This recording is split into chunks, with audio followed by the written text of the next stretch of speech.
This is a cool app. It lets you stream to a bunch of different apps all at once. 7,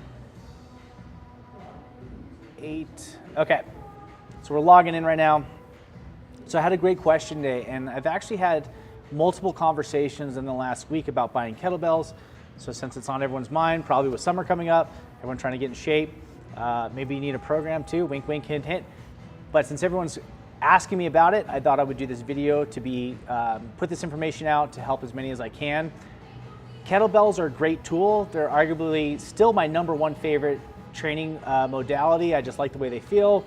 I like to press with them, do kettlebell swings, overhead snatching, kettlebell cleans, all the great stuff. It's a very dynamic tool. It takes up just a little bit of space. I travel with them. So overall, it's just a lot of fun and a lot of creative things that you can do with it.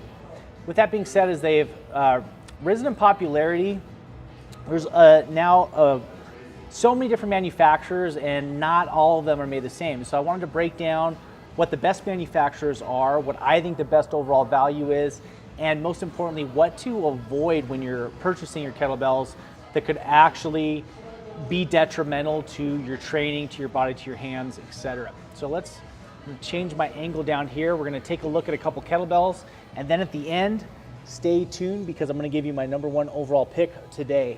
Okay, so I have 3 different styles of kettlebells here. This one's been with me a very long time. This is actually going on it's over 20 years old now. It was originally manufactured by RKC, which stands for Russian Kettlebell Challenge. The kettlebell movement started with a man named Pavel Sasolin. He trained Spetsnaz soldiers, which are special elite soldiers in Russia. When he came to the United States, when he moved here, he had some people, and he was starting a stretch coaching and things like that, but people convinced him that Americans would like kettlebell training. He didn't think they would, ironically. But from there, RKC started manufacturing cast iron kettlebells. Okay, so this is an original RKC kettlebell. Here it is, 20 years later, still in great shape. You can see some nicks and everything, you can see a little bit of discoloration, but for 20 years old, I mean, it looks pretty untouched. Now, by comparison, here's a brand of bells I bought from a manufacturer called Cap a couple years ago. I bought these about 7, 8 years ago.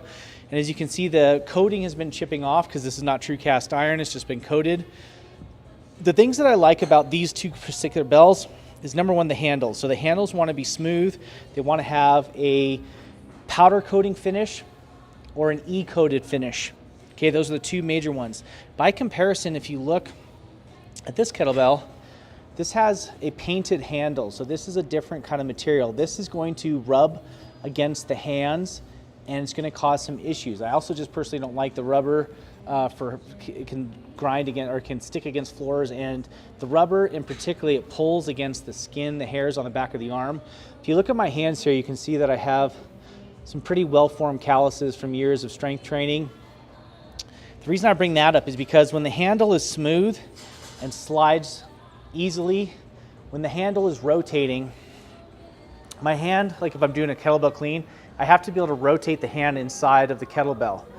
When I have these paints and finishes that are going to be pulling on the skin, when I'm trying to do dozens or 100 cleans or overhead snatches, it's going to end up tearing into my hands more. When I form these calluses, these can tear, become a big problem. So I would stay away from anything like that. Another variable here is the window size. The window means the difference between the bell and the handle. Now this is super important because when I put the bell on the back of my hand, when I'm doing overhead pressing or squats, etc., I want a good connection right here. If the handle is too far away, it's going to start pulling and kind of arm wrestling my arm back against itself. So I'm going to be fighting the kettlebell itself versus being in control and having that wrist as close to neutral as possible. That wrist position is super beneficial for kettlebell training. So just to recap, material, cast iron. Nowadays they're making steel kettlebells, which are also great. There's a different variation. I don't happen to have any with me right now, but it's called a competition style. I'm going to show you a picture of that in just a second. So cast iron or steel, E-coated or powder finished, and then just look for dimensions that look like this. I mean, you can even tell from this manufacturer, you can see the thicker handle and just the different shapes here. So all the brands that are going to be most sought after We're gonna have roughly the same dimensions. Now I'm gonna transition here and show you my laptop screen. Hopefully there's nothing inappropriate on here. Okay, this is a great kettlebell. So this is the style of kettlebell I just referred to. This is a sports style kettlebell.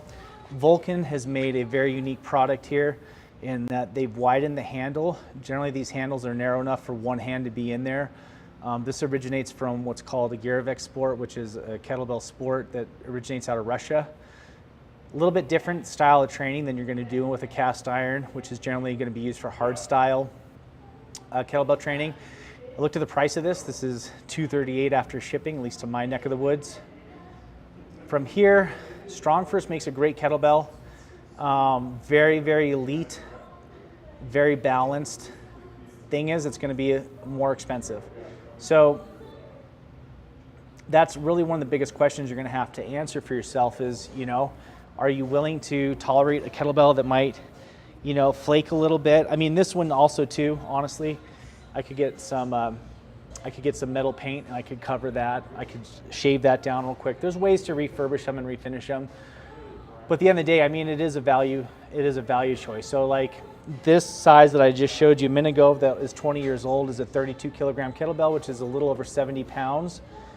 A Strong First 70-pound kettlebell will be about $300. There's some on Amazon sale today after a discount for $120, so that's a huge difference. So when we get into what people can afford and not go over their budget, you're gonna have a variety of ranges. Like I said, this one over here was $240. The Strong First one's upwards of $300. By comparison, we're gonna be able to find some here on Amazon today on sale, and they're gonna be a lot cheaper. This is the kettlebell sport style versus the hard style, cast iron style. There was a 32 kilogram, 70-pound bell I saw earlier today. After the discount, it was $120. So as you can see, this is a great manufacturer. This is the conversation I just sent to my clients. I told them that, if I was gonna buy a bell right today, I would encourage anybody to buy those Kettlebell Kings. They have a great discount. They meet all the specs I just talked about as far as being structurally sound and how they're built. They're free shipping, which is huge. Like you start buying kettlebells and now you're paying $50, $70 just to ship the dang thing if you don't live near the manufacturer. So those are the biggest factors to take into consideration. Down below, I'm gonna post a link to Amazon so that if you are interested in getting kettlebell today, you can order one of those Kettlebell Kings one.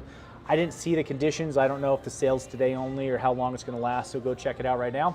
If you have any other further questions or comments, or you want, like I said, you wanna actually know how to use them, wink, wink, hint, hint, post your comments down below, message me, happy to help in any way that I can, and good luck with all your training. Talk to you again soon. Peace.